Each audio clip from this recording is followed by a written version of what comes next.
Welcome back, people. It is episode 18 of season 5 of the Taxi Squad podcast. We got a fair amount to get into today. Before we do any of that, like it, follow it on all platforms. We got some strange and unusual topics around Bill Belichick and his very young girlfriend. We do have some fireworks with dogs. We have some MLB talk, some NBA playoff review, and then a complete overview of the NFL draft. It's the Taxi Squad podcast. Come on, everybody, celebrate. The Taxi Squad is here today. So lose the blues, kick back and relax for now.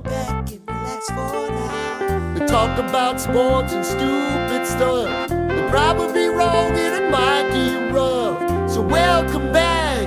It's the Taxi Squad. Yeah. Vince, you're gone. You're gone. I'm gone, dude. I'm back in Illinois. Bad that you're gone. I don't know if our livers could have survived another day. No, but that's it. You're gone. It was the perfect amount of time, Michael.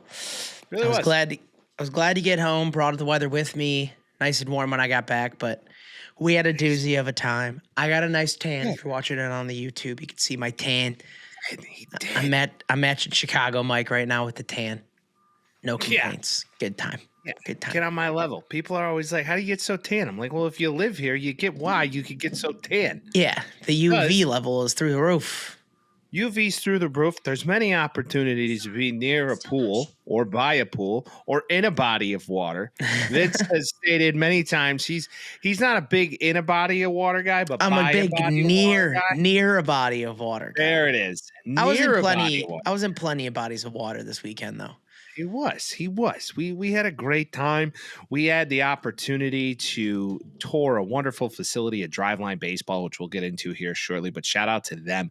Yeah. Shout out to the Arizona Diamondbacks. We witnessed history, which we will also talk about this podcast. But before we do any of that, Vince, what the fuck is going on with Bill Belichick? It should be more like what's going on with Jordan Hudson, my friend. Is this elder abuse? Like, what is, I can't figure out for the life of me what this is. Yeah. It is so odd.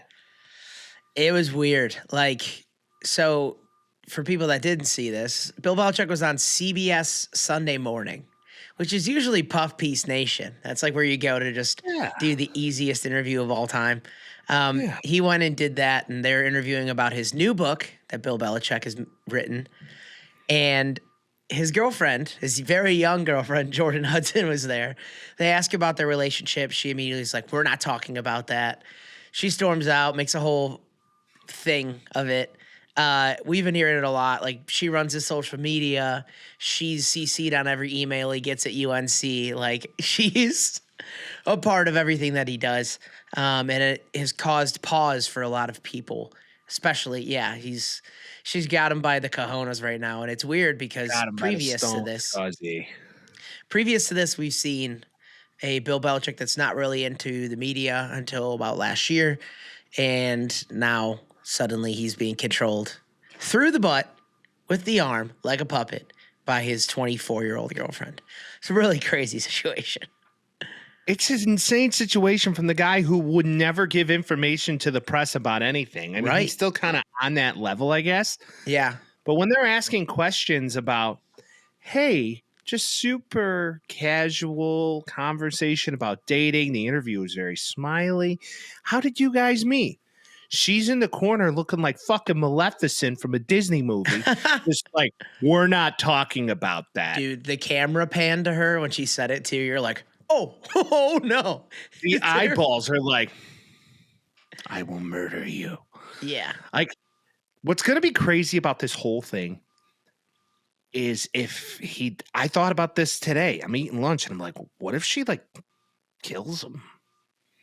Well, we'll know who killed him. Exactly. We'll know I don't exactly think she's gonna who killed him if he's dead. I don't think she's gonna kill him because then her run here is gonna cease to exist. She needs him. Maybe they're gonna do like a what do you call it? The kids that hoisted that dead guy up. Weekend at Bernie's. She weekend at Bernie's him. I can see that happening. She weekends at Bernie's Bill. That'd be awesome. Weekend at Billy's. She's calling all out blitzes every single town for UNC. She goes Greg Williams on it. She's like, murder a guy for me. Yeah. Bill told me to tell you that. Bill told me, guys. I just can't understand how Bill Belichick has gone from the head coach of the Super Bowl winning Patriots to now the head coach of the UNC Tar Heels. Yep. And being totally manipulated by some young ass. It is mind-bending. It goes to show you the power of you know what. Love is a fickle thing. Love is a fickle thing, Mike.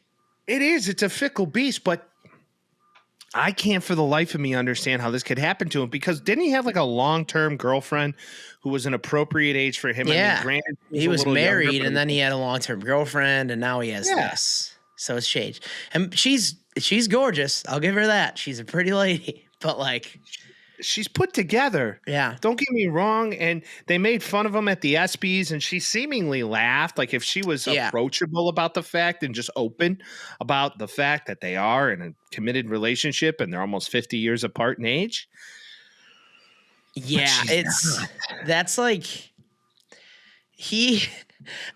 this makes me think like they didn't meet the way that people said that they did. Because, I was like, she's on an airplane studying, and then he helped her and then signed her book and shit. You're like, oh, they're hiding something. Something's going on. And if you go on her Twitter, like, she's retweeted a bunch of people. It's like, maybe some people want some privacy in their relationship. She, like, retweets that right away. It's like, okay, well, first off, you're dating Bill Belichick, who's 50 years older than you and has won the Super Bowl 6 times, and now he's a head coach, and you're doing CBS interviews. Like, you're not really afforded as much privacy as you may want. So, like, did you hitch your ride to the wrong horse? Clearly not. My worry is, like, what's his will looking like right now?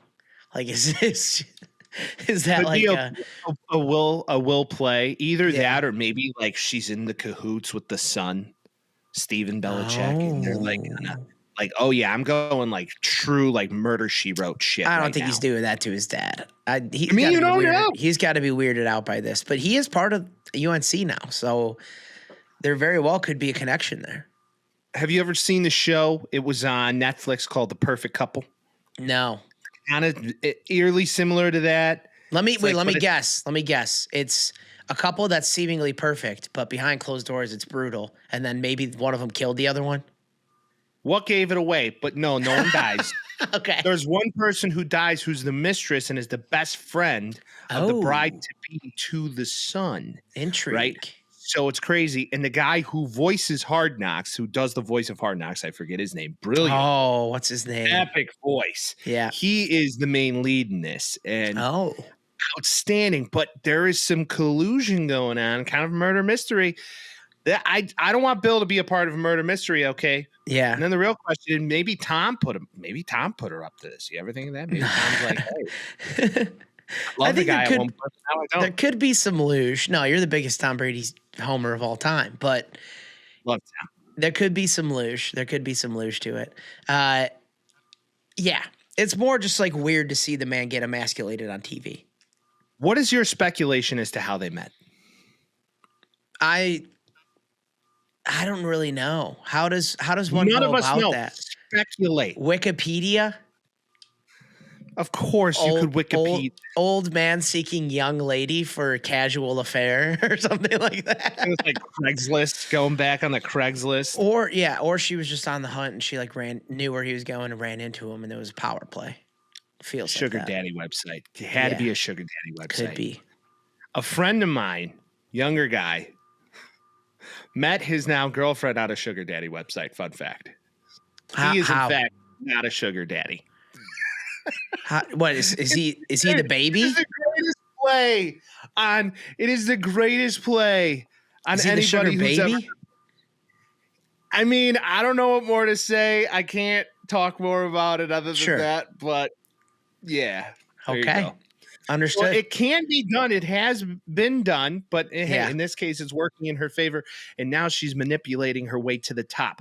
There are reports that Bill, was totally down to do Hard Knocks for UNC. Him and his son were like all.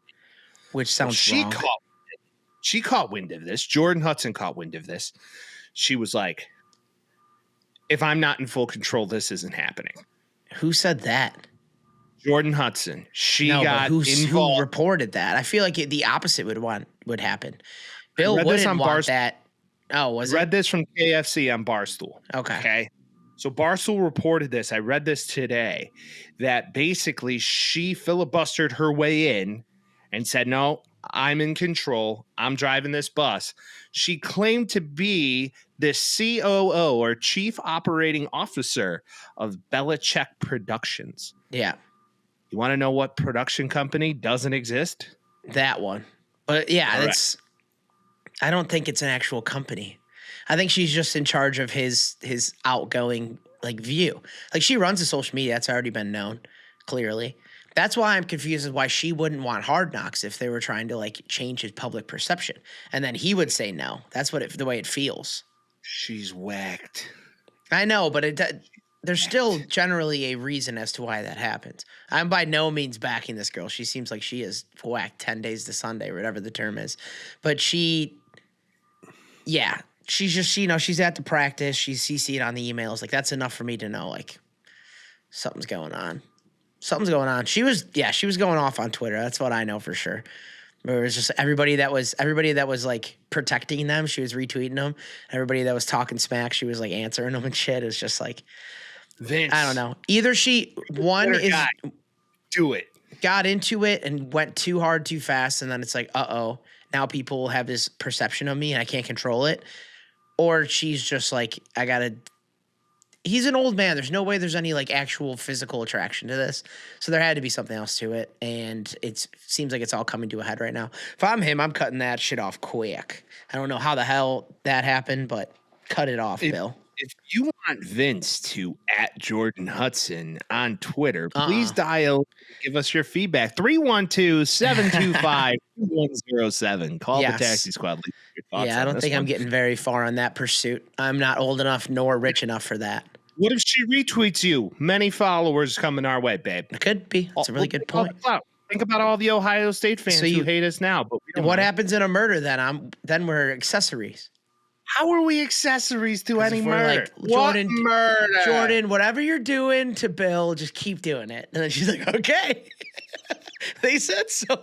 Keep giving that sloppy toppy, Jordan, because whatever you're doing, it's working. And he's listening. Motherfucker's got a daily Blue Chew, no free ads, daily Blue Chew subscription.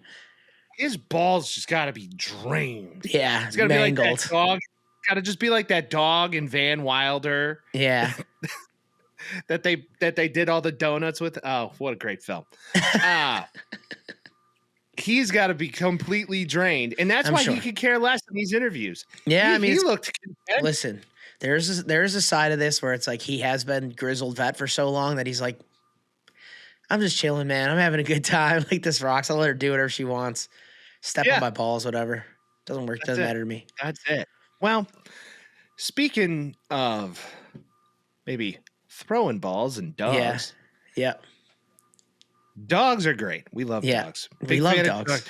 Beautiful dogs. Oh, Jesus. Knew it. I knew it. The minute you said that, I was like, here we go. Who may not be the biggest fan of dogs, though, speaking of that guy, is Washington, D.C., and the baseball team that plays there, the Nationals. Dude. So usually on dog night, you bring your dog. They get a little placard. At least this is what the White Sox would do. And it was cute. Yeah. They would give you a little placard. It was like puppy's first game. And you brought them to the game. And they could, get dog food and all this good stuff. And dog-friendly treats around the ballpark. Pop cups everywhere. Yeah, pop cups everywhere. It's a good time. You bring your pooch to the game. But usually, that is not on the same night as firework night. Yeah. Well, so Fridays in DC, they always do fireworks. Most Fridays in baseball games, though, is firework night because you're celebrating. They planned Dog Day on Friday. So, so the game ends and pandemonium starts, dude. You have stands full of thousands of dogs, and then they're just oh my god, they're all trying to run away. Well, some dogs could care less, but a lot of dogs, if you've ever been a dog owner, are not a fan of the boom boom fireworks. The 4th of July is notoriously the worst day for dogs running away and dogs getting anxiety. It's like dog CBD sales go up 300% on the 4th of July because you need to find a way to calm your dog down. They did it in a confined area where dogs cannot act up in seats of thousands of people, and then they start blowing off huge fireworks. It's just clearly like checks and balances did not go through, and the people that were doing like the what are we doing at the park today, and then the post-game ops were not chatting about what was happening. No, absolutely not even going to make any statement on that one. If you're in the Nationals, you're just like, all right, we're just gonna fuck off that way. Man. It's sad. No, you pray for. r/Nationals was just going off on Friday nights. You feel bad for the dogs. You pray for them. Like I said, I mean, they were not having a great night. Dude, wait. This visual. If you're watching on YouTube, you can see Vince has a visual. This visual. Let me zoom in here for the people at home. They put a picture of a dog and then put post-game fireworks. They're not even hiding it. We'll begin in 20 minutes. If you or your four-legged friend are not a fan of loud noises, we advise you to exit the Nationals Park immediately after the game's conclusion. Everybody's running out like, oh, shit. And then they get in the car and the dog's like, what the fuck? They're all jacked up on sugary treats. And then they're just like, oh, no. Oh, jeez. I mean, okay, how many people got their cars shit in that night? A lot. 100%. Yeah, a lot of dogs made the caca in that car. People were pissed. Rightfully so. Rightfully so. But yeah, pups in the park night, failure for this year. Maybe you should try. You couldn't have pushed it a night. Like, that's all I'm saying. The fireworks aren't going bad. You don't need it. Like, people usually aren't going to the game because they're like, post-game fireworks, hooray. Like, that's not really. I mean, if you're a White Sox fan or a Nationals fan for that matter, you probably are. Yeah, milkshake and fireworks. That's what you're paying your $30 to get into. Milkshakes, fireworks. Come on. Maybe. That's it. You know how to put on a good game? That's a good thing. Nationals Park, very cool. Nationals Park, never very been. Bad call here. Very cool. I enjoyed it a lot. This has been. Okay. I need to add that one to the bucket. Oh, yeah. You can do that and Camden Yards in the same day. It's a 40-minute train ride. That's not bad. Baltimore to D.C., man. That's the beauty of the Northeast. It's so close together. You got to love that. If you're watching the pod, we had baseball hats made for the pod. Oh, yeah. Oh, yeah. The boys went stylish with it. Yep. And with that, we are excited to bring some new merch out. So if you dig these, if you're looking for one, we're going to be doing some giveaways here soon. See what the next rev is going to be of these getting made, but they're pretty jazzy. So yeah. New ball caps for you listeners out there. You look handsome. I do say so myself. Thanks. And not in our guys at all, but you know, it is something that we collaborated on collectively and put together. Yep. And it is now on our heads. Now, we had these made for a specific reason, and we're going to be dropping that specific reason here over the weekend for some extra content for all of our huge baseball fans of the podcast. We had the opportunity to tour a facility by the name of Driveline Baseball. So this was something that we had the opportunity to do due to a contact that I met here in the desert, Caitlin. Shout out to Caitlin. Shout out to Elijah Boyer. This group was so wonderful. They actually had us in for testing of a system by the name of Traject, which emulates baseball pitchers. And they had umpires in doing testing from the MLB and MLIB. So guys who are in training, guys who are retired. If you are a baseball dork, this is some stuff that we're going to bring to the masses and show you guys exactly what we were seeing on this day. Truly fascinating. Yeah. I also figured out that Vince and I want to be influencers, but we realize we're just kind of some idiots who talk about sports. Because there are some things that we completely missed the mark on that we could have been like, come with us. Yeah. But we didn't do that. Yeah, you know, it was an act like you've been there situation. You know, these guys are working on their craft, trying to get better. And there's nothing worse than some guy coming in here and be like, hey, can you smile for the camera and let's do a little flipperoo? It's like, no, it's not. You know, these guys are there to get better, and there's nothing worse than two assholes trying to record you. What was your biggest takeaway of the facility? One, like analytics are clearly big on baseball. I think I said micro adjustments like 150 times when I was there.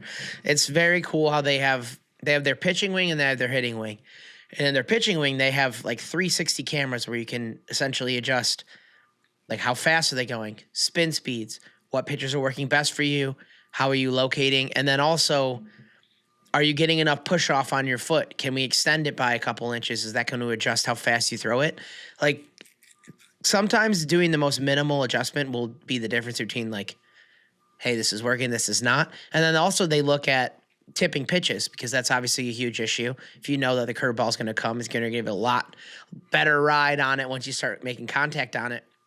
And on the hitting side, it's like this traject machine is amazing because it can simulate players' spin speeds and like you can essentially have a live arm throw to you 1,000 times where that opportunity is not available because after 100 you're about gassed. Like I think it's just the dedication they have to the analytics of the game when a lot of teams do it and a lot of teams don't. We've talked about that ad nauseum.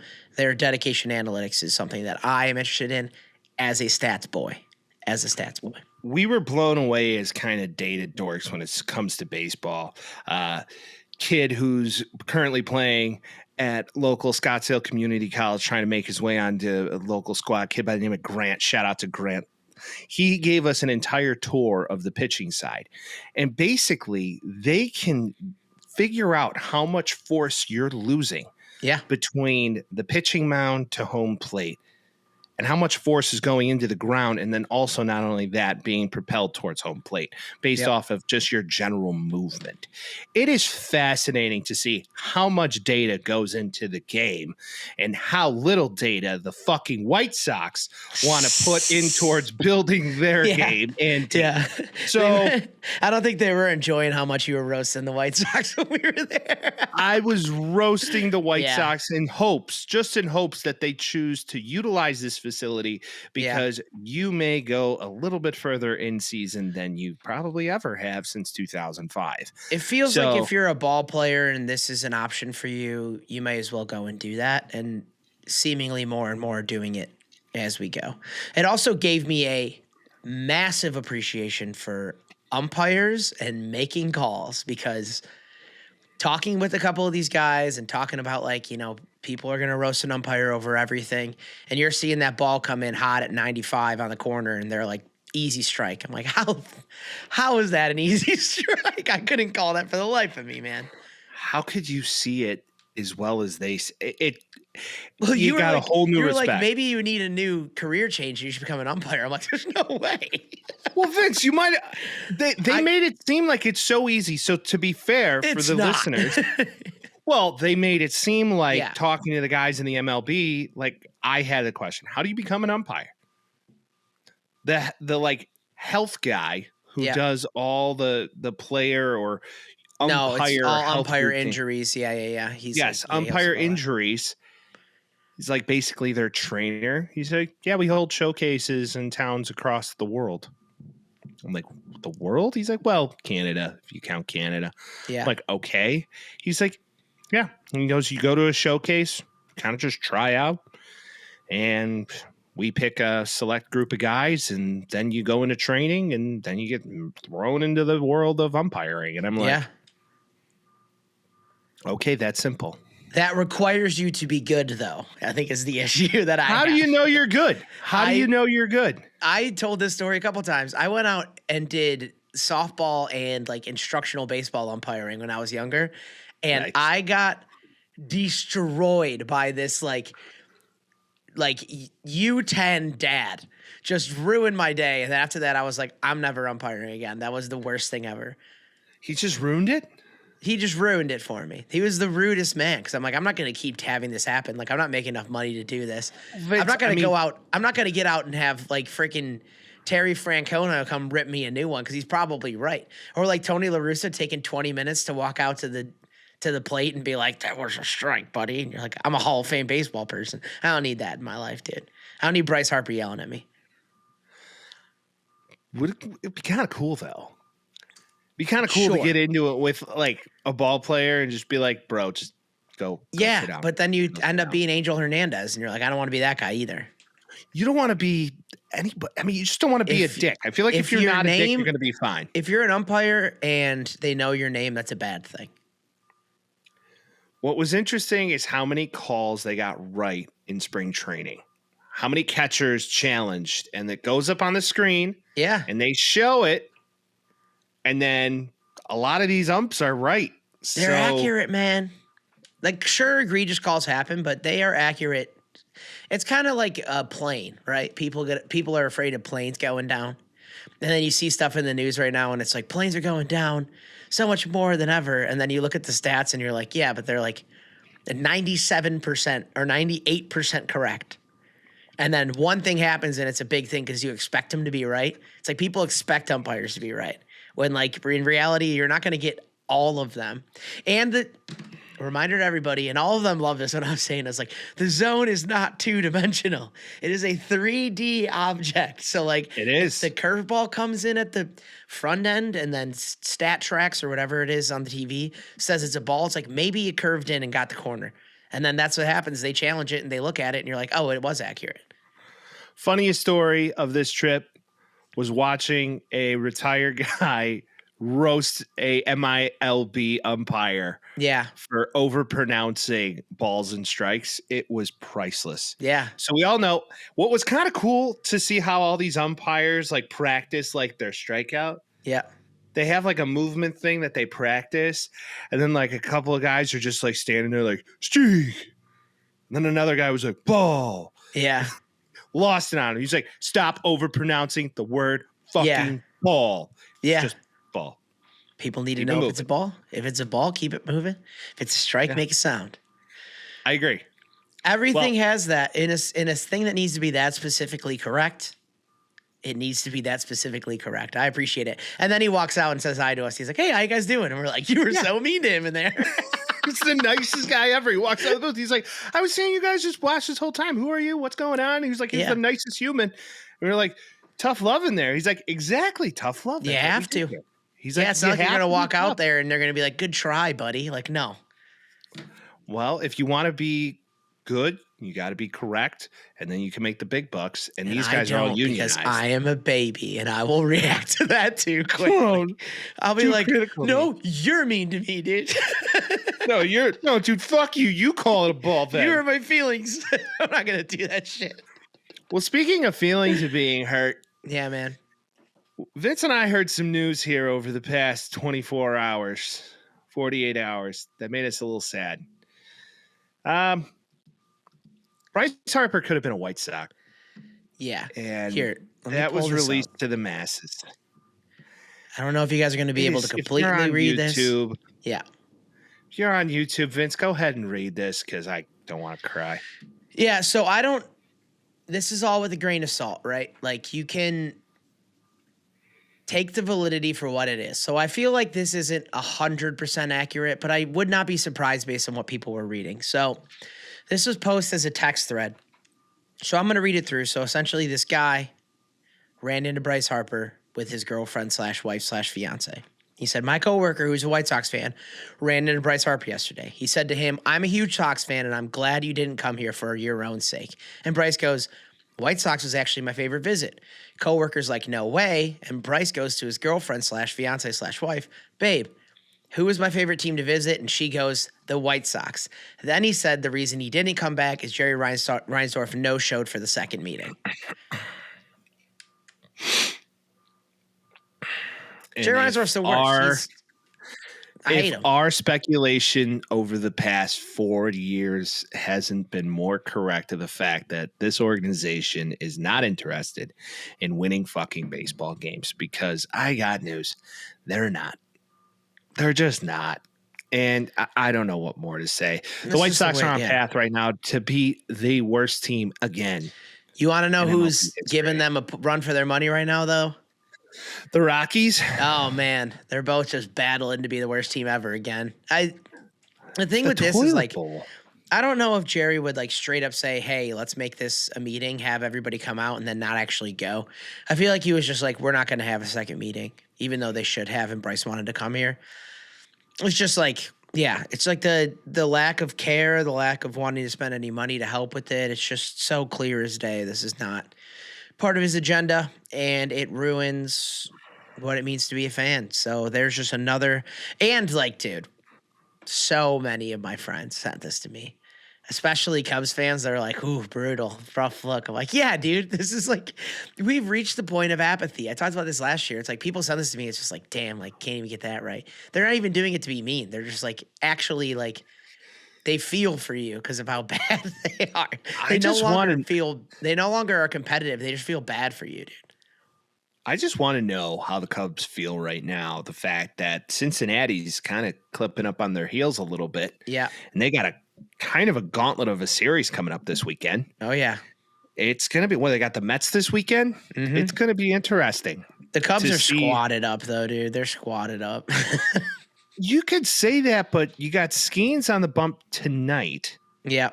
In game 2, I believe. Yeah. Of a 3-game set. And then in May, we look at their record, and they got a series against the Mets, and then you got a series against the Marlins, and then White Sox. They got Brewers first, and Brewers are going to be good and hard to play no matter what. They got the Giants, who are playing above their ability right now, and then the Mets, and you don't get a deep breath until you get the Marlins and the White Sox. So this is where the proof's in the pudding, man. Like, obviously their biggest concern is pitching. Their hitting's going to happen. Kyle Tucker's breaking the ball still. So, like, you just got to – oh, yeah, and Pete Crow Armstrong's probably an all-star this year. That's the whole thing as well. So, like, you're kind of – if Ian Happ – what's crazy about Ian Happ, he can't be your best player on your team. He needs to be, like, your second or third best player. And if that's the case, you're in pretty good shape. Yeah. They're a team that I believe – they're not going to win this year, but I believe that they can make the playoffs. I still believe that to this day. Cincinnati's going to give them a run for their money. I do believe that they're a wild card team, and then the Brewers as well are dogging right now. The Yankees are sitting atop of the AL East, which is kind of no surprise to anyone. Dude, you want to know what the surprise is the Orioles, man. Yeah, they're not doing very gentlemen. They're so good, dude. It's just they feel like what the White Sox were, but with more talent. I don't feel like at this time the Orioles are something to hit the panic button on, because they always usually get hot, like either right before or after the All-Star break, dude, and then they start. They were winning at the beginning of the season last year, and their downfall came at the end of it. Well, maybe they want to reverse that course this year, and I believe they have the team to do it. I haven't seen what Jackson Holiday is slashing this year, so I haven't gone into the specifics of what he's doing overall, but he's going to be a huge piece of this whole puzzle. Obviously, it's overreaction April. That's how that usually goes going into May right now, but if you remember that Tigers call a couple months ago, they're good up there. They're good. I was telling you. Hinch is going to be a squad. I mean, hey, right now, Jackson Holiday, I mean, he's hitting 250, 2 homers, 8 RBIs, 689 OPS. So you need him to be that guy. You need Rushman to be that guy. It's just the reality of the situation. Yeah. Well, right now, baseball is to that point where after the NBA playoffs, that's literally all we have. So get ready for more baseball talk as we go through this. Now, what's something is like maybe the biggest oversight in all of sports right now is how like over the top people went with torpedo bats. Yeah. Everybody talked to, including in our interview that we talked to on that's going to come out this weekend. But I heard an interview with Christian Yelich. I hear an interview with a bunch of people. Yeah, man, torpedo bats are what they are. It's just another bat type that people have used. And it's been legal for a while, and like some guys are playing better, but like Aaron Judge is the best hitter on the Yankees, and he doesn't even use it. So like you're kind of just like, if the difference maker is that big of it, it's like you still got to put barrel on ball. Like, that's what it is. We interviewed a hitting coach, and essentially he stated if any team is willing to put in that much time to figure out a deficiency with the tool you use to hit the baseball, God bless you. And they're doing other things too to help with that. Like, it's not like they're just doing the bat. It's just the fact that they have the bat is them doing something in general, you know? It's like There's a reason. But It's fascinating. you say new bat merch. I say, what about new jerseys? Vince, put up the new White Sox jersey. Since we have nothing else to get excited about with this damn team, put up the White Sox jersey. Yes. Not the Bulls, you say, but Yes. the White Sox. So We've been the waiting for this colorway for a while. The White Sox and the Bulls are owned by the same guys. We know in complete detail. They often do like crossover stuff with fan giveaways and things like that.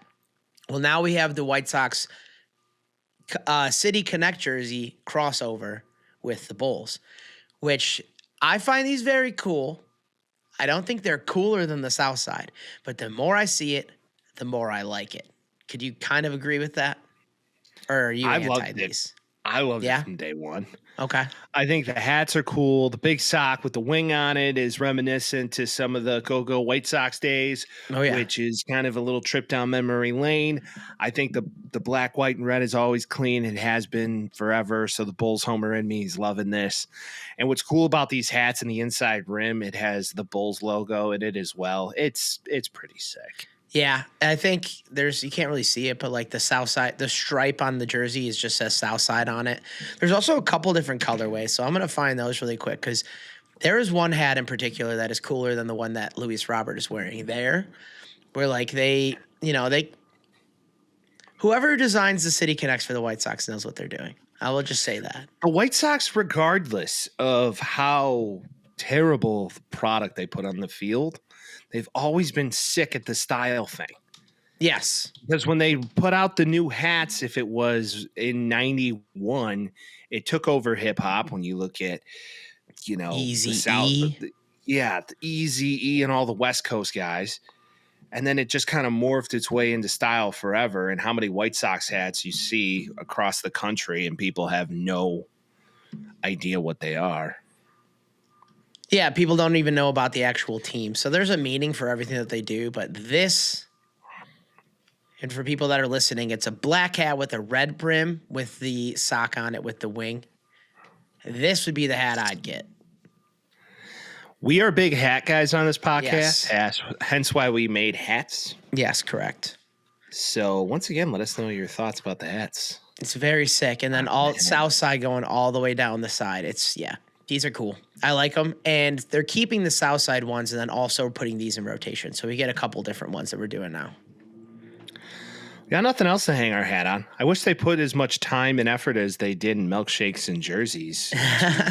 Data analytics, because we just did more data analytics than the White Sox have ever done. I will say we don't know that for sure. But it's supposedly they don't, but we don't know that for sure, Mike. We can speculate. Maybe they started doing something and we don't know that. But what it seems like is they don't do a whole lot of anything. It's not working. Clearly. Well, they don't even have players now, so that's the first thing you got to do. This is very true. We would also like to say that we saw history in baseball over the weekend, live and in the flesh. We went to the Braves Diamondbacks series. Yes. And saw Eugenio Suarez hit 4 home runs in 4 at-bats. Eugenio. Okay, say it 5 times fast. Eugenio. Suarez hit 4 home runs. Yeah. And 4 at-bats. It was fascinating. 19th time in MLB history, oldest guy to do it. How old is he, Mike? He's 33, Vince. How old are you, Mike? 30. Oh, God. I know. If somebody gave me $1 million, I don't think I'd be able to duplicate. The first time you actually feel old is when you start seeing players younger than you start getting drafted, and then it just doesn't go away for the rest of your life. So I am on the same boat many times. It was a great night. We had a lot of fun. It was a great game. And it's just like, how in a 4 home run game do the D-backs still drop it? Their bullpen right now is just not good. Yeah. And you look at this team and you know that they're there. They're just in such a rough division. They really can only strive for wild card, and they're going to have to play all of these teams. Like the Giants are good, dude. It's just the Rockies that are bad.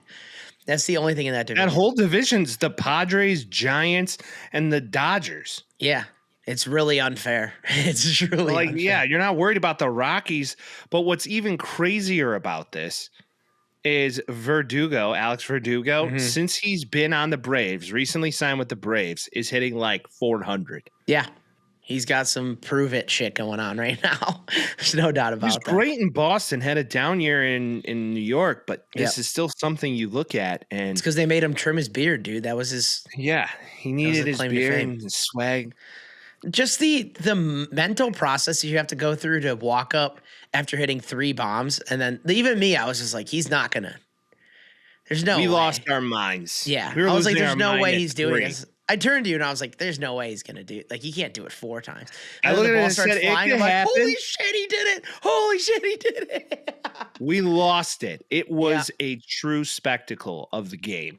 And we got to see baseball history this weekend. We could say we were there in person. Also, Chase Field ballpark opening. What a cool sight. Like, Easy breezy. probably should have we did a typical bro move and didn't get many pictures. I took a picture of the field and I put a baseball on it and threw it on Instagram. So whatever. It is what it is. That's it. But it's fine. Sometimes that's all you got to do. Yeah. We boys had a good time. Ballpark rocked. That was a fun night. Yeah. All right. You know who's not having the most fun right now, Vince? You can do that with plenty of people, but who? LeBron James.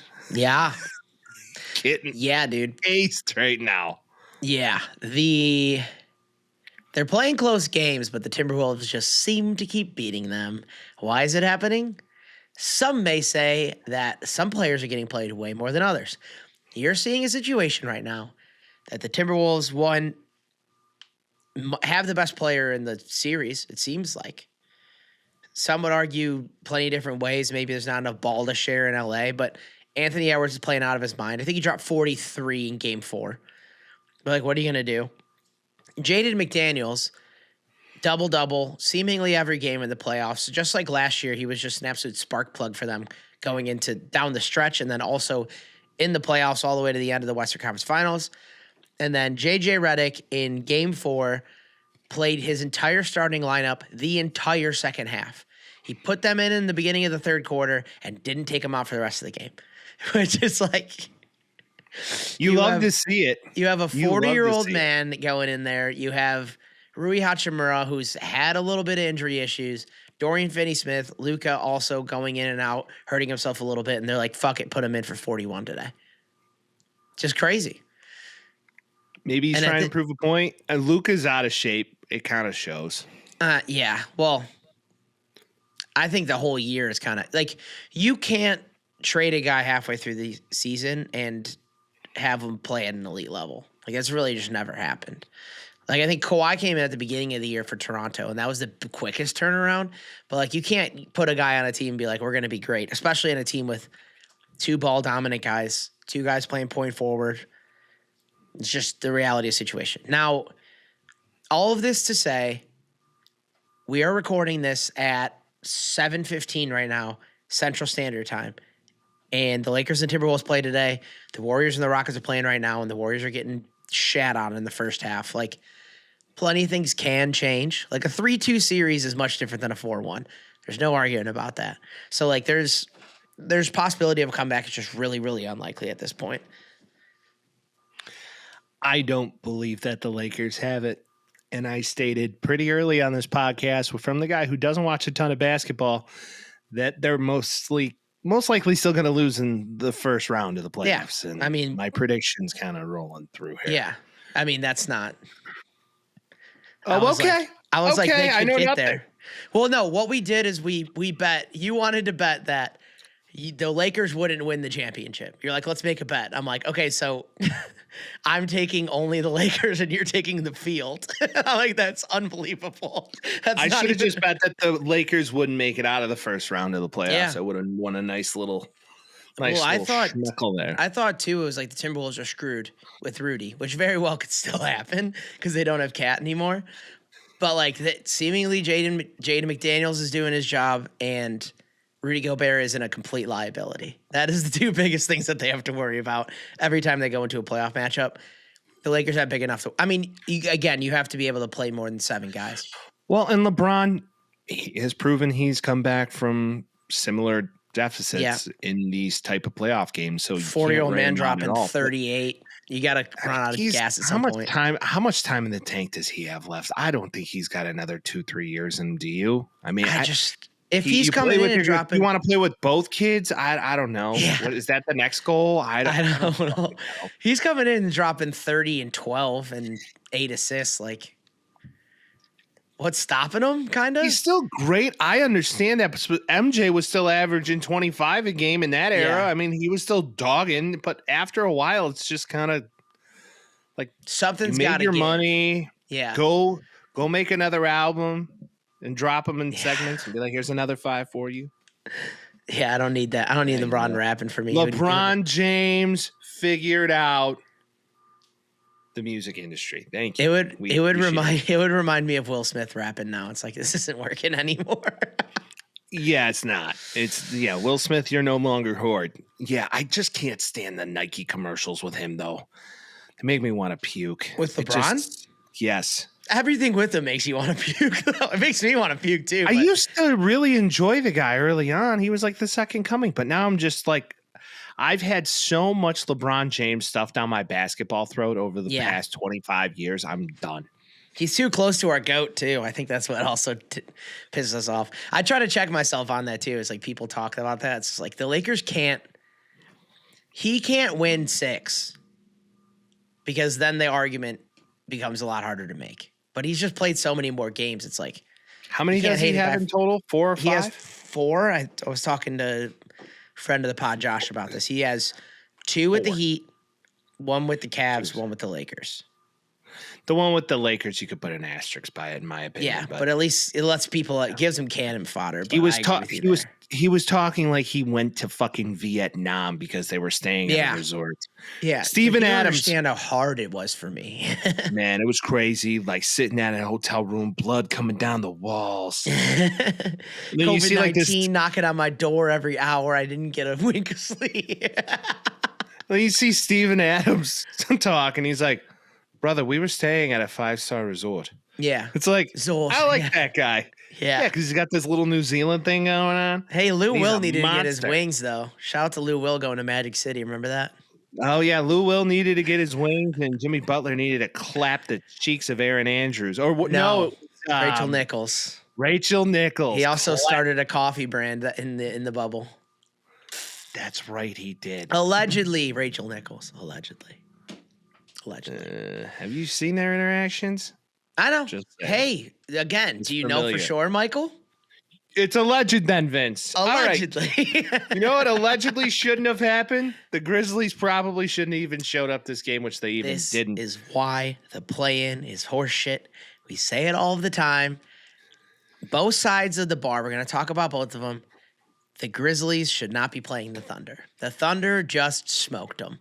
It was like they tried their best. They were close in a couple games. They're like, all right, maybe they can make this a 3-1 series.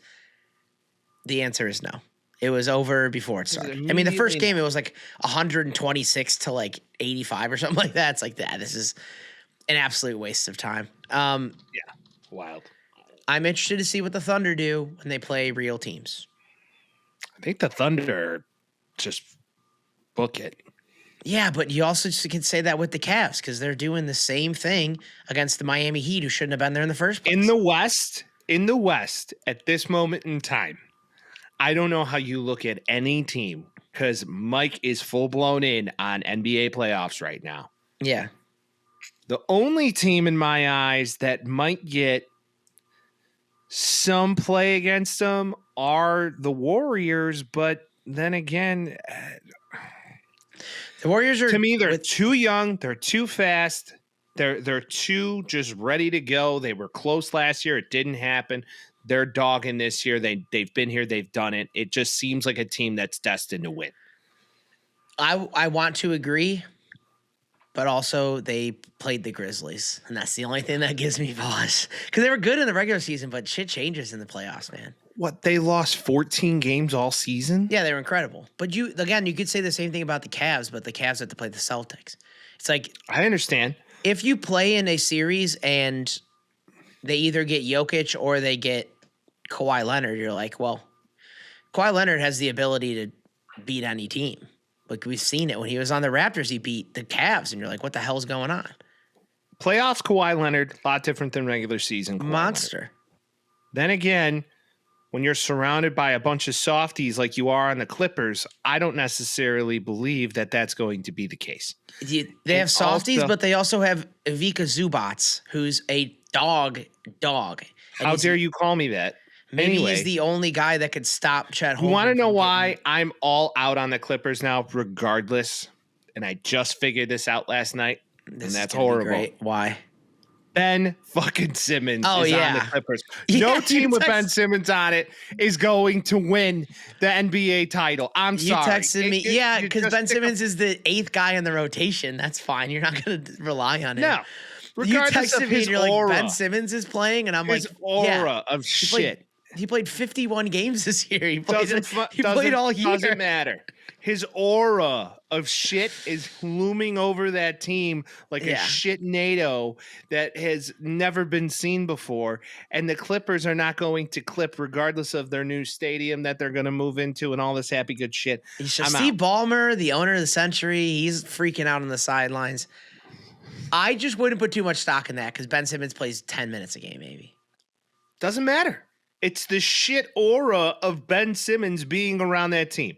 What's crazy, though, is the analogy of Jokic playing like a dad in the pool against his sons. Because that guy just does shit that you just look at the team and you're just like, oh, yeah. The classic, like, he gets the ball and he doesn't want anybody to get it, so he just holds it over his head and rotates. The behind-the-back passes. Yeah.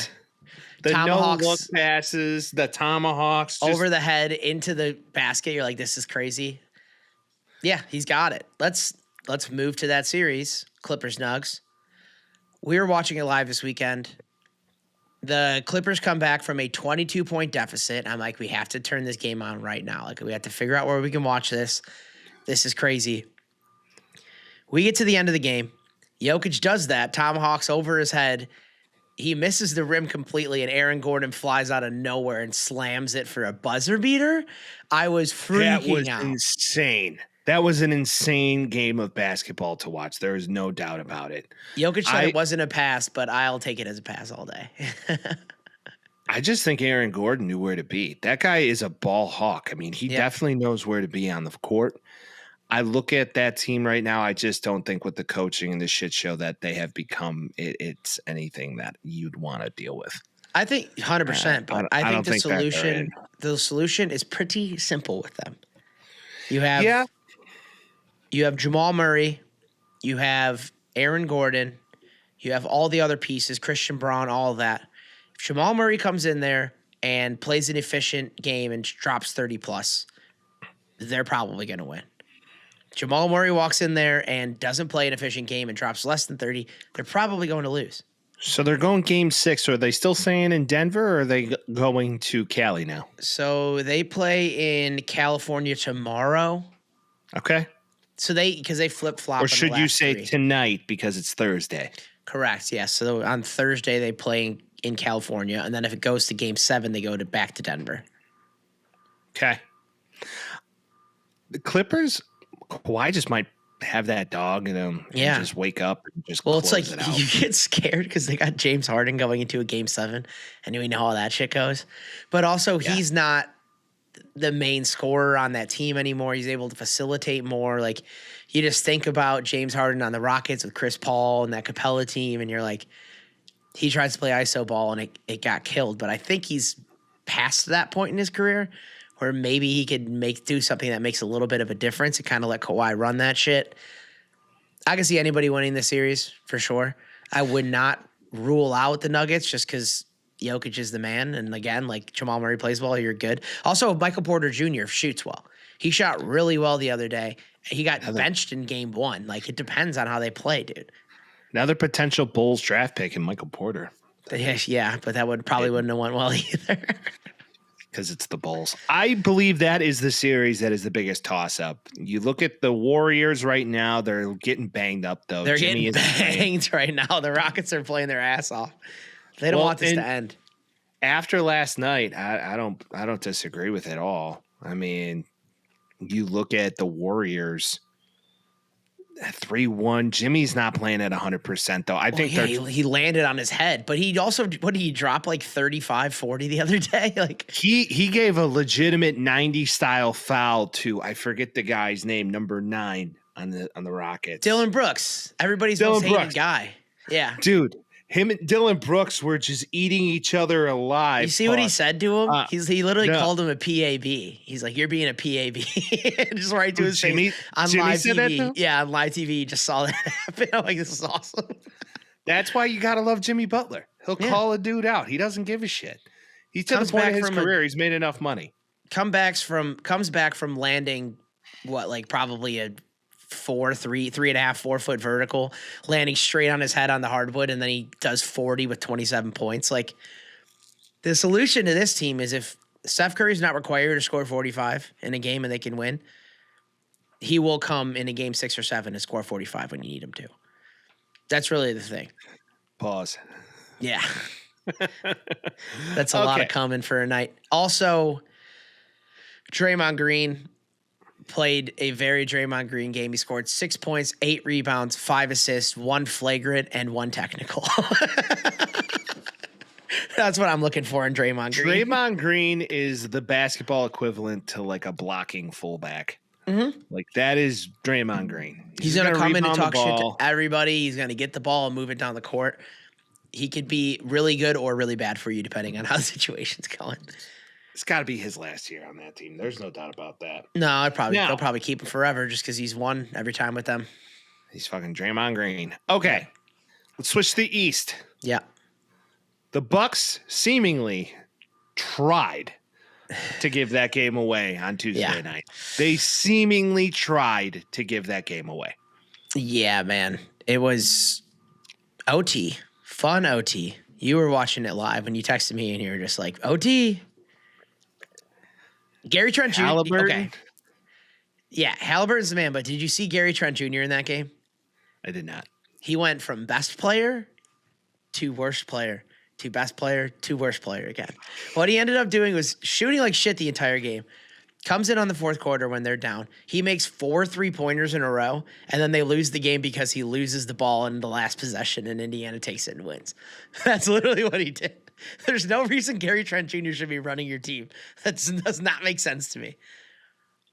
I don't understand the Bucks. And then in the same game, Dame goes out for probably the next year with an Achilles. Yeah. I think Giannis, his only real way of getting out of this, go to Chicago, babe. No shot. Please go to Chicago. We could only make it like that would, with the young core that we're building and maybe a draft piece, that would be the signing of the century. They need to trade him though.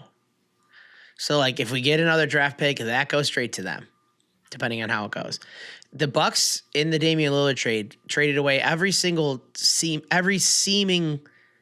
draft pick they have in the next 2-3 years. Plus, who do you have to rely on right now besides Giannis and Dame? You have AJ Green and Kyle Kuzma.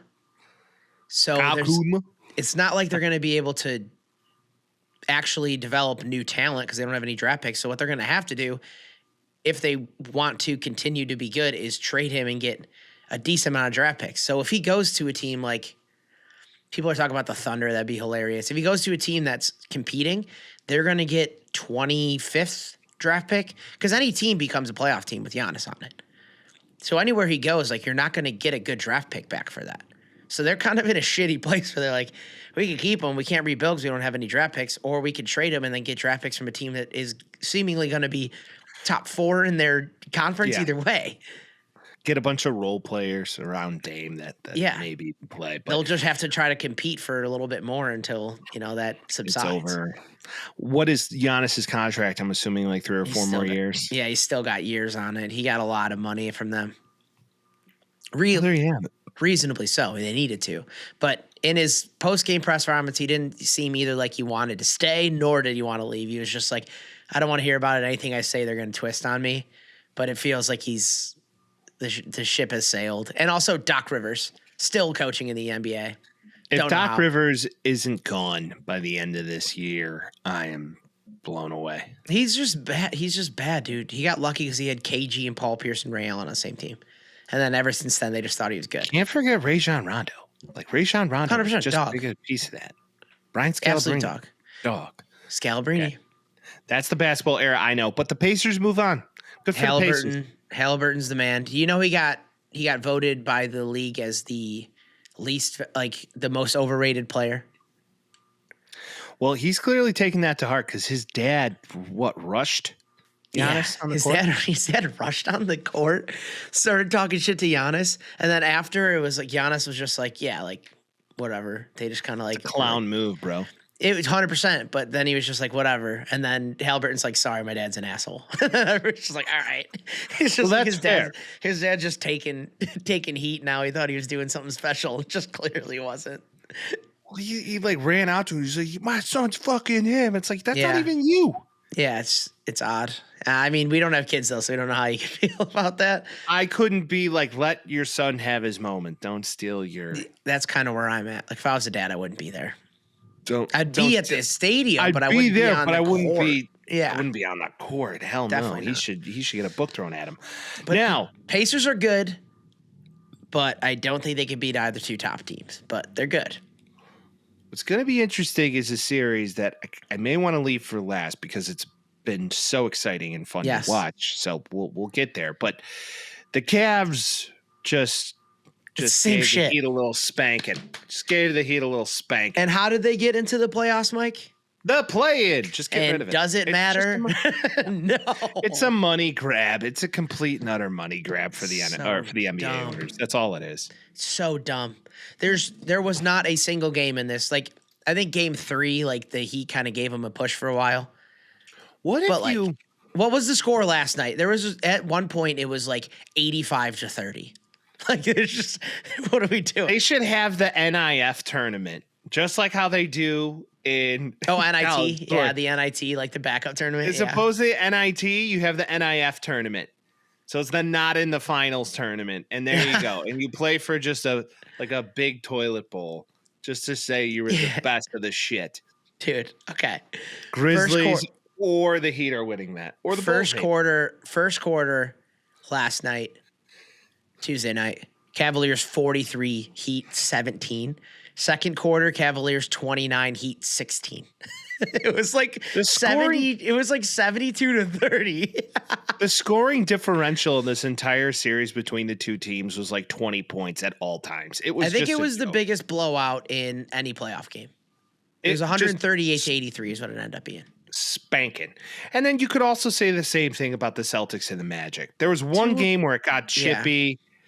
Yeah. It just wasn't there though. I will die on this hill that I do not believe for a second that you can look at the play-in teams and say, oh, that can happen. This isn't the NFL. This isn't baseball. At the very talent least, oversees all. At the very least, like the Magic deserve to at least be in the playoffs because they were seeded into the playoffs. They have like Franz Wagner and Paulo Banchero are very good at basketball. Wendell Carter's pretty decent. You kind of fall off a ledge after that. They were just what they did was 3 guys, 2 mostly, against a entire team that won a championship last year. Like you just can't win that. No, you can't win that. They beat the shit out of them though. They were throwing arms, they were throwing legs, like they injured the shit out of the Celtics, but it was a tough East series. What I do love about these series is that it's not just like a prototypical NBA game. There's defense actually being played, and I appreciate that. More so in the East than the West. The West is far more scoring. Yeah. In my eyes. Except for the Thunder, they're good as fucking defense. Thunder's a complete team. They are. You're not getting an argument out of me about. You got to prove you can win. That's all I care about. The most complete team in the NBA right now, in my eyes. Now, when you do look at the series though of the Knicks and the Pistons, this is just juicy. I love it. This is great. This is my favorite matchup in the NBA right now. It's so fun. The Knicks were so close in winning this game. Put up a late 3 to get it within 3 or get it within 2. Yeah. 105, 103. It's just they kind of feel like they're almost burnt out. I don't know what more I could say. Jalen Brunson is getting a little bit injured every game. It's bad. You need Cat to step up. What's funny is if you watch each of these games, the Pistons probably should have won every single one. They probably should have swept them, but they're just young enough where you lose out on some things. Did you see the timeouts last night? How Tibbs had a timeout and Jalen Brunson and Josh, why am I forgetting his name? Josh Hart were sitting at the scorer's table with 2 minutes left in the fourth, and they sat there until there was 26 seconds left in the game because Tibbs wouldn't call a timeout. Why? Don't know. It's the most Tom Thibodeau thing ever. Why? Yeah, because he was waiting for a game break. No, what he wanted was waiting for a game break, make it a 2-score game, and then he can call a timeout and then change it to half court, and then they could shoot again. But they were down 6 at that point, so it was almost impossible it was going to happen. Don't get me wrong. Cat's wonderful, and I believe that he is a complete and utter dog. You look at his capability for rebounding to playing in the post to shooting, even shooting, just in general, inside and outside the elbow. It's impressive. 35 points. I mean, I just don't understand. Not saying he's a 3 shooter, but when your field goal percentage is less than 30%, we're not looking too hot. So I just look at it okay, you said it best. He's got to step up. There's no doubt about it. Yeah, I mean, you can't. They have 6 guys that they can play constantly in rotation. Karl Anthony Towns is playing your center. You got to fight up in the middle. I bet they really wish they had Isaiah Hartenstein still because he was big for them. But I think more than anything, this is every year there's a guy that's going to come out and be the guy, just like Anthony Edwards last year. We were what's up with this guy? Cade Cunningham is so good at basketball, and it's fun when people can actually watch him play basketball because he is a monster. And there's a couple guys on this team where you're finally, he's out here. Him, Alstar Thompson, I talk about him every single goddamn week, but Juano is good. Tobias Harris is good again. Tobias Harris is good again. He just had to get off of Philly. Just had to get out of the dysfunction of Philly. He was good on the Magic. He was good on the Clippers. He was bad on the Sixers, and now he's good again on the Pistons. Just playing good basketball. I like them. I like the Pistons. I shouldn't, but the Bulls are so bad that I like them. So why not? Why not have them play? I'd like to see them move on. I feel bad for Knicks fans because they're just in a torture chamber right now with good players that overplay. Pistons are fun. I like to see him win it all. Well, the Knicks are either not at all, but this series. The Knicks are either going to lose this series, or the next one. There's no doubt they're not going to go further than the semifinals. They're just not. If next round they'd have to play the Celtics. You're like, what the? Oh God, you get smacked up. Yeah. So it would be Knicks or Pistons versus the Celtics. Right now it's Cavs Pacers in the other game matchup, and then the Thunder are going to go on and play the Clippers or the Nuggets, which that'll be a good test for them either way. And then probably Timberwolves, Warriors, depending on how this game ends and the rest of it goes here. But I don't know. It'll be interesting. See, the biggest toss-up of the entire playoff series right now for me is the East. That is the series of series. To me, it's a big toss-up to be the Cavs and the Celtics, but you could basically book that the Eastern Conference Finals are going to be those two. Be the Cavs and the Celtics. I would agree. And that's going to be one of the best series. I will be glued to my TV watching that series. The Thunder, on the other hand, I think they have the cleanest path. Yeah, but what's fun is that it's the NBA and anything is possible. Anything is possible, just like how Kevin Garnett and Jason Tatum. All right. Tatum's unique, Tatum's a very special little guy. Now, who's also quite special is the Chicago Bears in the NFL draft that, if you're living under a rock, happened last week. And I have nothing more to say than, what the fuck was that? Vince, what are your thoughts? What are your thoughts on this year's NFL draft? What was that? I don't know. Immediate reaction wise, we were both hot and heavy. A couple days later, you bring it in a little bit, let the hydration go through you. What'll be like? Are we in love land with Colson Love land? I'll give him like a B, maybe like a C plus, B minus, B area. Colson Loveland was a shock. A lot of people had Tyler Warren higher. What I've heard a lot, which kind of did resonate with me, is that Colson Loveland is more of a Kelsey type, a Sam Laporta type. Tyler Warren, more of a Rob Gronkowski type. Are you going to fit into that team like that? We'll see. Do we need a tight end? No. Does he want a tight end? Yeah. What I think happened to the Bears a lot in this draft is they got sniped for their picks like 2 picks before they went. The guys that they wanted. Like Travion Henderson goes in the second round. Quinshon Judkins goes a couple of picks before him, if not the pick right before. We end up with Luther Burton, who's a good option. We lose Keenan Allen. We put Luther Burton in there. Fun fact, Devin Duvernay's on the Bears. Didn't know that. Just learned that yesterday. Devin Duvernay, Andre Zacchaeus, and now you got Luther Burton. So you got all of this. Andre? What's his name? It's something like Zacchaeus. Ola Pide or something wild. Ola like Pide. There you go. Yeah. There's a lot of syllables in that one that I really can't pronounce. So but there you have it. Luther Burton's a good player. He didn't have a quarterback, but he did do well in the SEC 2 years ago. You know, anybody after the fourth round, you're like, what's going to happen? Trapilo's 6'8" monster, but doesn't have a massively high ceiling.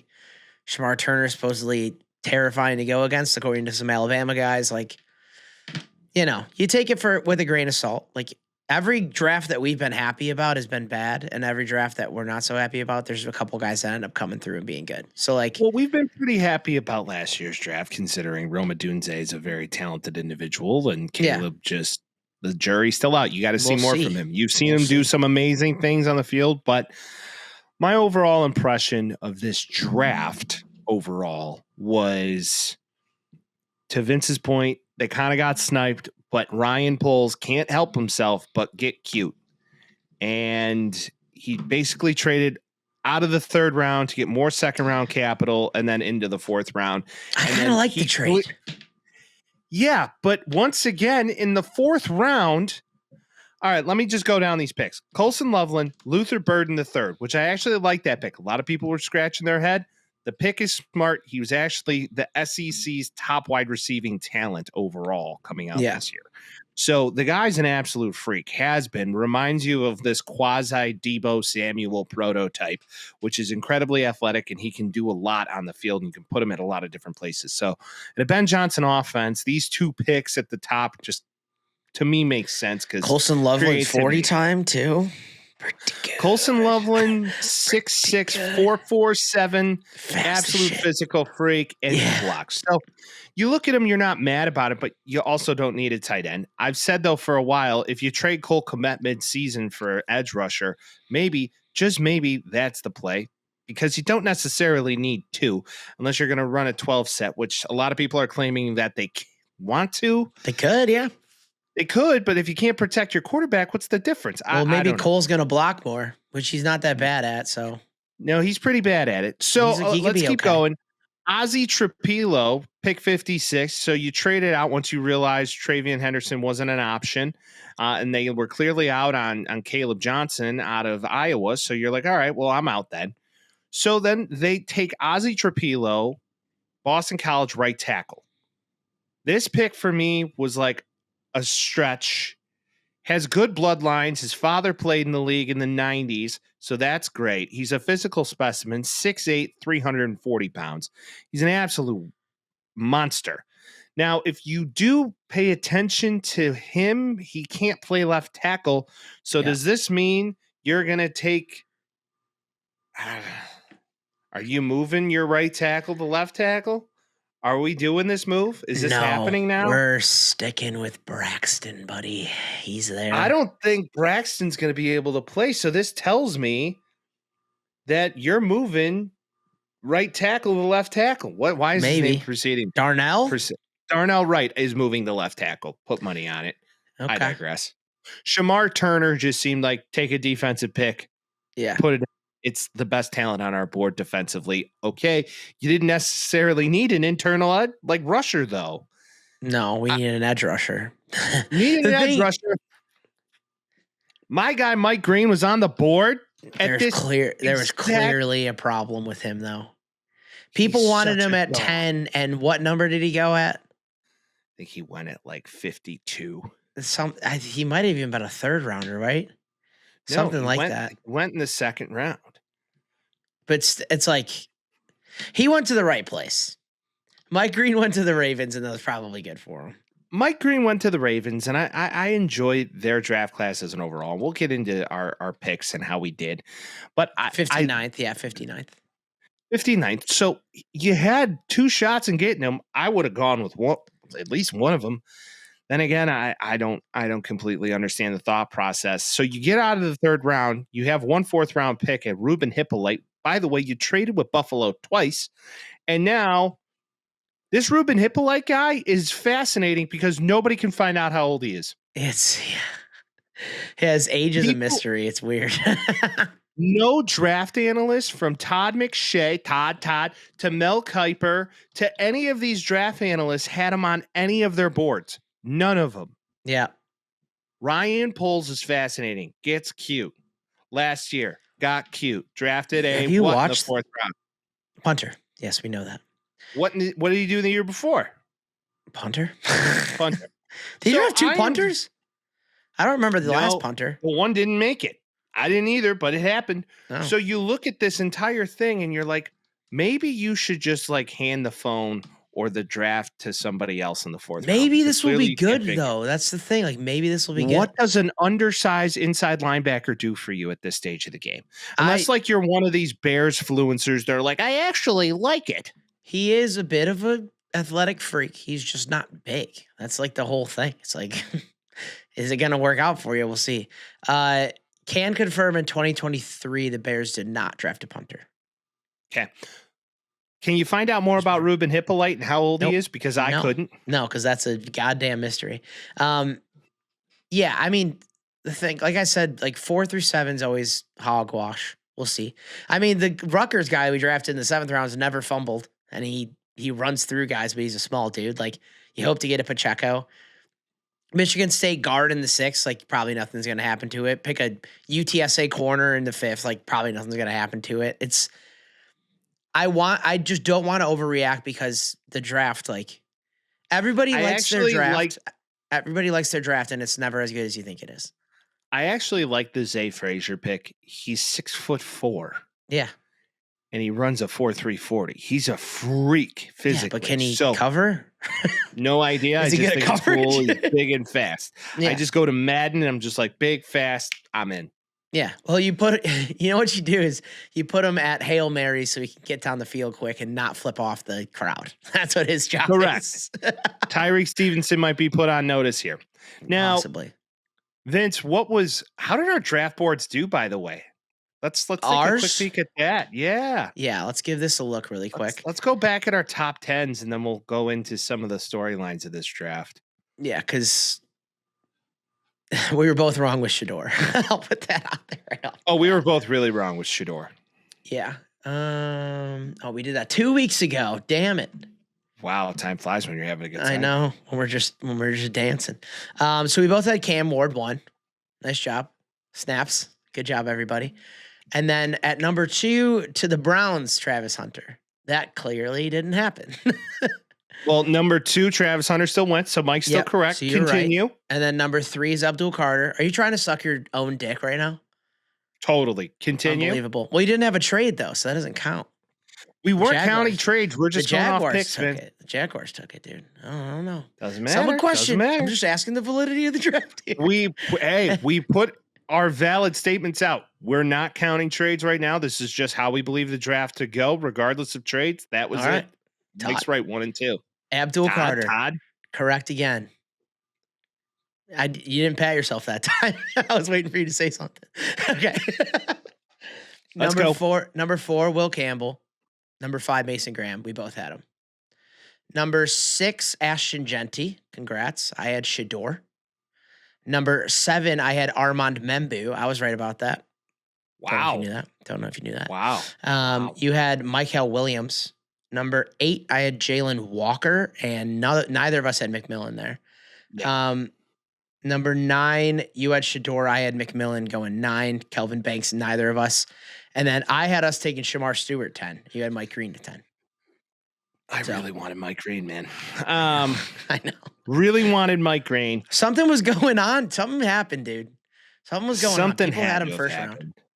Something had to have happened. It's very interesting to watch these drafts because not a lot of people had anybody slated to go really where they were, except in the top 5. Yeah. No, I was like, for some reason, too, the Bears, whenever they pick somebody, they don't actually talk about the guy they're going to pick. They talk about everybody else except for the guy they're going to pick. That happened in the last 3 years. Yeah, they kind of smoke screened it. Which I kind of like, but he has to work out. It has to work out, though. What's crazy is that those 3, those 2 running backs go within 4 picks of each other in the top half of the first round. Yep. Or second round. It's fascinating to see. Well, I think once the levy broke with Omarion Hampton going at 22, it was like, all right, now it's even more necessary to get those 2-3 guys that they like. Oh, the Bears just got totally sniped. You called it best. They were at 39, and they're just like, well, shit, do we trade out of this or do we keep it? They decided to keep it, and they take, of course, Luther Burden, but they did not have it on their bingo card. Quinshon and Travion go within 2 picks before him. You can't really do anything about that. There's nothing you can do. You thought you were going to be slated at 39, which in my eyes, if any of those 2 are there, you're taking them. 100%. So, but the Bears might get Nick Chubb now, so we'll see. We'll see. If the Bears sign Nick Chubb, physical freak, don't get me wrong. Injured. I just don't see it. He gets injured a lot. What's your favorite pick of the whole draft, Vince? What for was anybody? A guy that you were like for anybody? Favorite pick is tough. I have a favorite team. I don't know if I have a favorite pick. A couple of these good value. I think Mike Green was good value if he's not a head case. That's a big thing. Maybe Shador if he's as good as people think because they got him in the 5th round, but no one knew he was gonna fall. The draft that I liked the most was the Giants, but the pick I'm not entirely sure. Do you have one? Yeah, of course. Who was your favorite pick? It's Mike Green at pick 59 to the Ravens. Well, what if he's a head case? Usually that kind of tracks. I could care less what you do off the field. He had a sexual assault case in high school and in college. Yes, allegedly. Do they want another Ray Rice, dude? 2 alleged. 1 alleged is okay. 2 alleged is okay. This is over the course of history. The Ravens have had some sketchy little guys. Yeah. You look at Ray Rice, who never came back. You look at Justin Tucker, probably not coming back. Earl Thomas was rough. Earl Thomas, Ray Lewis. It's kind of what they're known for. It'll be like, fuck it, let's just take the best talent on the board. So he went to the right place. He went to the right place. When we both saw it, we were like, all right, let's do that. Yeah. Now, beyond that, it just feels like the Bears had a big oversight in not drafting edge rushing talent when a few of them went far before it. And it doesn't make a ton of sense, but it's the Bears. So Bears are going to bear, babe. That's what they do. It's just a fact. I think if any of us went in there confident about what they were going to do, we were both like, I don't fucking know what they're going to do with this. And then they did what they did, and it was nothing that we had on our board. A lot of people had Colson Loveland over Tyler Warren on their board. I don't know if that's true or not, but we'll see. Colson Loveland played really well with J.J. McCarthy and really bad with no quarterback. Tyler Warren was the only target that Penn State had last year. So maybe that's why he got so much buzz going in. But man, the Giants trading up to get Jackson Dart was not on my bingo card. It just wasn't on my bingo card. I thought they were going to take him. I didn't think they were going to take him round 122. I thought Jackson Dart was a 2nd round guy. Me too. I mean, Matt, system quarterback, clearly let alone second quarterback. Let alone second quarterback. It's a project. There's no doubt about it. But he's Dayball's guy. Dayball wanted him. Go get him. And they're not required to start him because they got Russ Wilson. You can give him a year to develop, and I think, in my opinion, he'll be in halfway through the season because Russ will most likely get hurt. He always does, whether that's in training camp or something. Maybe LASIK Jameis gets out there for a second. Yes.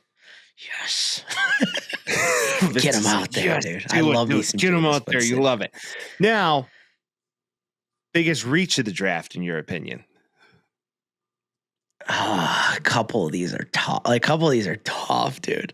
The first round again did not go as we thought we were. I don't know if it's a value pick to take Ashton Genty at 6, but I do think it's early to take a running back as the Raiders. So, like, if some team that was good didn't need a lot of people and they were like, I really like Genty, go to 6, I wouldn't say it's as much of a reach. But, like, the Raiders don't even have a quarterback, and now they have an elite running back. It's just going to be like the Giants all over again. Like, what are they going to do with Ashton Genty? So that's kind of where I feel on that one. That's your biggest reach, even though Genty's arguably the best talent? Yeah, but for a team that, dude, give me one example of a team that drafts a running back without a quarterback and they're like, oh, they're going to be good. They believe Geno Smith is taking them to the mountaintop because, yeah, and that's all right. That is what Pete likes to do. He likes ground and pound. Yep. Protect the QB. Give me a Marshawn. Give me a Marshawn, and that's what he got, essentially. More athletic than Marshawn, though. Yeah. I don't know. Wasn't Marshawn a high pick, too, when the Bills drafted him? Yeah, it was end of the first round. Yeah. But once again, end of the first round. 2 running backs go in the first round in Ashton Genty and Omarion Hampton. To me, that is outside of the box for the NFL. It goes to show you kind of how weak the talent pool was this year. Yeah. I don't know. There's always like 2 guys. It's always like randomly 2 guys where you're like, who's going to be... Because we've seen Najee go early. Yeah. Saquon was obviously pretty early. Like, why am I blanking on the running back for the Falcons? Oh, Bijan. Yeah, he went 8. Like, guys can go early these days still. It never really works out when there's so many other needs on an NFL team. Like when there's holes. Yeah. Build the lines, then go from there. That's the way I view it. Get a quarterback, build your line, get a running back when you're just about ready to start competing. Right. That is the play. Now, who's your reach? Biggest reach? Yeah. And wasn't a first rounder. Say his name. The first, Tyler Shough. Or Shoga? A 26-year-old Louisville QB. Yeah. And the Saints took him in the second round, which he probably would have been there in the 5th round. It was fascinating. It was utterly fascinating. He could throw. They had a field day against Notre Dame, surprisingly, and that was one of the best coverage teams in the nation. I don't think it was a good pick by any means, but like, shit. Like, if you're going to give a guy a shot, clearly Shador wasn't it. I thought he was destined for the Saints. 2, I don't think anybody's thinking him at 2. I don't think it's anybody. Shador was just the best storyline of a cocky prick just falling down It got the so scale. bad where I started to feel bad. See, and never an ounce of it made me feel bad until I found out that a defensive coordinator's son who's 21 prank called him, found his number somehow, and then prank called him. I know how. So Jets DC, Ulbrich, I forgot his first name. He was the interim head coach for the Jets. What happens is that there's a database in the NFL, so coaches can go in and call the players when they draft them. Okay. And his son hacked it. Young man got the fucking database, figured out what the number was, and then called him and told him he was getting drafted top 10. When in reality, he wasn't. So they go through the whole call, and he's like, thank you, I've been waiting for this moment, all this stuff, blah, blah, blah. And at the end, he's like, well, you're going to have to wait a little bit longer because this is a prank. And you're like, oh, no. His family's excited. He's excited. And then it's just like, you're like, God, like, he could be the worst guy in the world, and you're like, God, I feel bad for him. That's really where I felt bad. If he just would have fell and none of that would have happened to him, I don't feel bad at all. He came off as a complete prick, and you can't beat the system. You can't come in here acting like you're the best quarterback talent anybody's seen in the past 25 years. When that wasn't true. It just the thing is, dude, you can be an ass, but if you have that talent level, someone's going to draft you. If you're Andrew Luck, it wouldn't have mattered if Andrew Luck was a complete dickhead, even though he's a architect in his free time and a stand-up Stanford individual. grad. Yeah. Yeah, I mean, you wouldn't be upset with that. RG3 as well was a dog coming out of Baylor. Caleb was a little bit of an ass in places, which maybe would have given somebody. Caleb was more of a zesty little bitch, but he's still going to get drafted one. He's still going to get drafted one because his talent is undeniable. Shedeur wasn't as talented, and he seemed like more of a liability to a lot of teams. Clearly, that's how it at least came off. My favorite moment, maybe, of the entire draft is the hone in on the Browns' war room of the draft with Kevin Stefanski sitting up just like front and center in the camera. Yeah.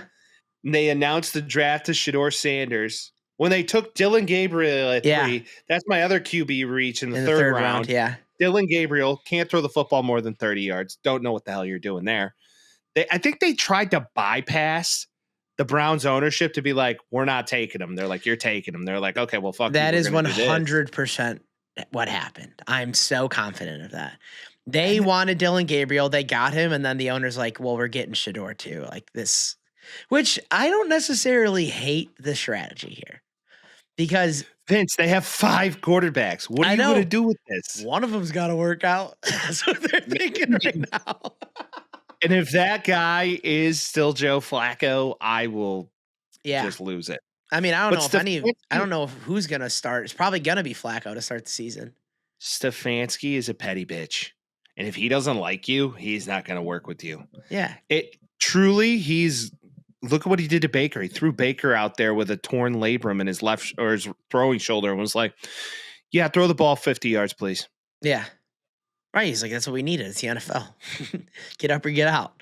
If you're going to draft 2 different guys, though, like Dylan Gabriel, as much as you don't like him, like he's at least like professional.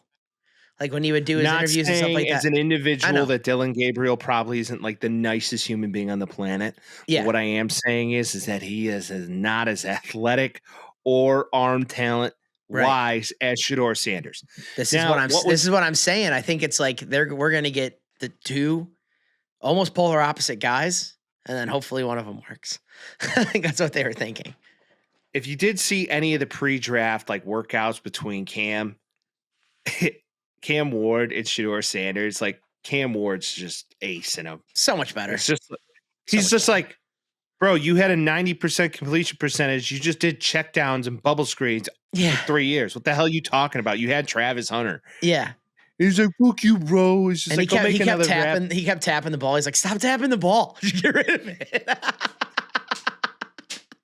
It's some of the best rhetoric I've seen on the internet, but he did it in such a polite way. He wasn't swearing. Yeah. He was like, bro, like, what the hell are you talking about? You're the best in the league. He's like, you did nothing but throw bubble screens and Hail Marys. Yep. And that's literally what they did. But granted, he didn't have an offensive line. So maybe if he has time, it changes. I don't know if it does. They retired his number. Okay. Yeah, I know. What is your favorite pick of what is your favorite draft class? I like the Giants. I like the Giants. The Giants have the dart. They have holes. Definitely not. One, because Abdul Carter makes them, like I said, the best defensive line in the league, if not close to it. Kayvon Thibodeau, Brian Burns, Dexter Lawrence, right? Yeah, and Abdul Carter. That's terrifying.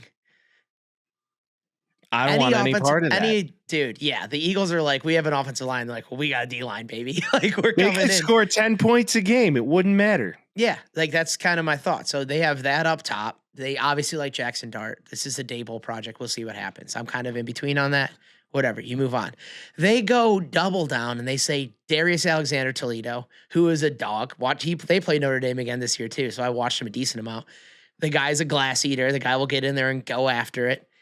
They get another D tackle. They pick Cam Scadaboo in round 4.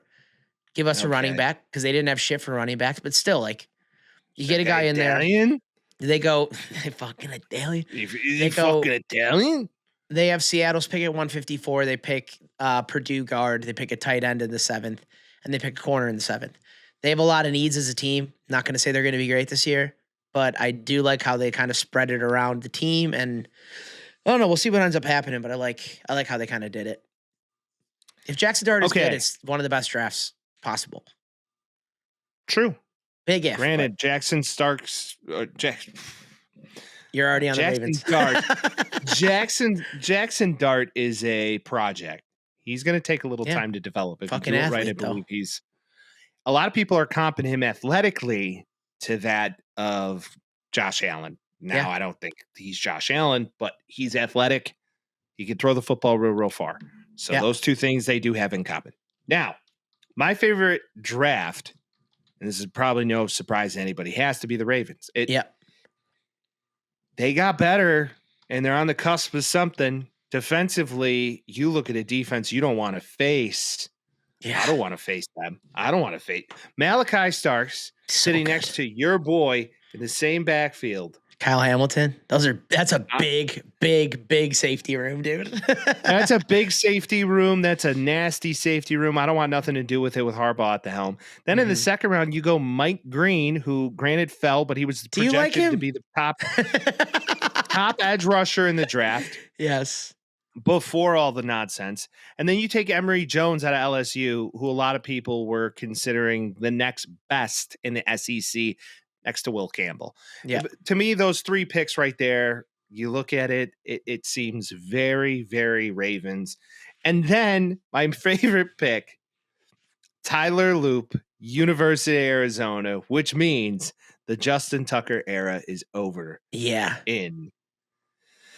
I don't know. Taking kickers in the draft, like I've never been big on that, you know? Kind of anti in the that. Sixth round, in the sixth round, just you're pick just them like, up later. Like you don't. There was so much talent in the sixth round. You could have picked up another offensive lineman to protect Lamar Jackson. You could have done so many things. You want kicker in the sixth round? That's so crazy. Well, the sixth round is one thing. The fourth round is another. I know. That's my biggest thing. Yeah, that's a late inning. Just like let's throw him out there and see what happens. But Loop was known to hit 65-yard bombs here at the University of Arizona, and it was arguably considered college football's best kicker. What's his history with like massage therapy? Does he have one yet? I don't know if he does. You know, as long as Justin Tucker doesn't get his hands on him, which I don't think he's making opening day. No, I think Justin Tucker wants him to get his hands on him. You know what I'm saying? Oh boy, the Justin Tucker, Deshaun Watson AI creations are truly just next level. By the way, complete and utter next level. But on that note, I mean, episode 18 is in the books. Oh, yeah. We have so much more content to bring to you this year. This is an exciting time of the year where we're getting into the NBA playoffs. Baseball's in full swing. A lot of baseball content coming down the pike. Be on the lookout for it. Thank you to Driveline Baseball for the past week. New episode and bonus episode coming out this weekend. So be out on the lookout for that. And then, as always, we'll see you next week. Peace. Talking tales with Mike and Vince. Oh, you know, jazzy beats while we dispense. Yeah, you know.